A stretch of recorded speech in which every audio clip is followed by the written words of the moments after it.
Deep in the Appalachian mountains lived families that nobody could explain. Dark of skin, with European features and English names, they were already there when the first settlers arrived. For 200 years, no one knew where they had come from. Then DNA answered the question history could not. Their neighbors called them Melungeons, a word spoken the way you whisper an accusation. They were pushed off the good Bodhamland onto the steep ridges. They were barred from schools, from courtrooms, from the vote, and listed in the records as free persons of color. To survive, many learned to say nothing at all about where they came from. So they told stories instead. The most common was that they were Portuguese, the survivors of a shipwreck centuries before.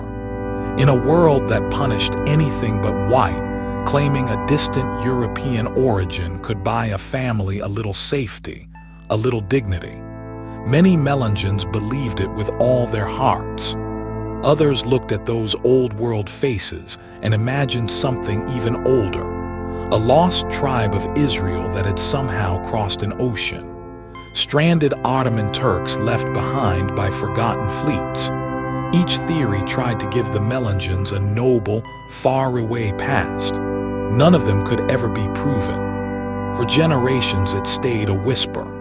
Then, in the 1990s, a Melungeon descendant named Brent Kennedy turned that whisper into a question the whole country could hear. Who were these people, really? By then, a new kind of evidence had arrived, one that could not be argued with and could not be ashamed. DNA keeps two records that almost never lie. The Y chromosome passes from father to son, down the centuries, nearly unchanged.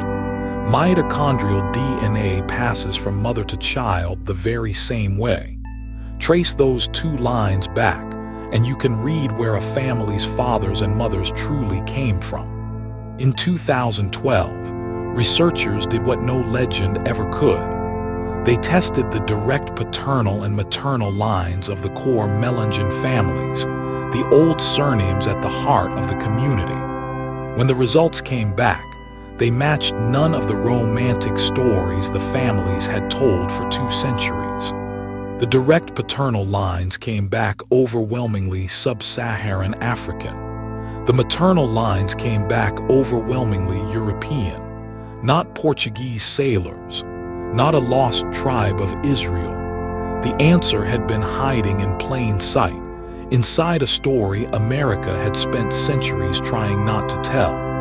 Melungeons descended from unions between European women and African men in colonial Virginia, back when such families were still possible. As race laws hardened, these free people of color fled to the remote mountains, where the law could not easily reach them, and quietly remade themselves as Portuguese to keep their land and their children safe. The truth of the Melungeons was never a foreign romance. It was an American story from the very beginning, a story of love across a line the law had forbidden, and of ordinary people who rewrote who they were, generation after generation, simply so they could live free. Their blood remembered what the records tried to bury. If a single strand of DNA can rewrite 200 years of a people's story, imagine what else we have gotten wrong. Subscribe and keep watching as genetics rewrites the history we thought we knew.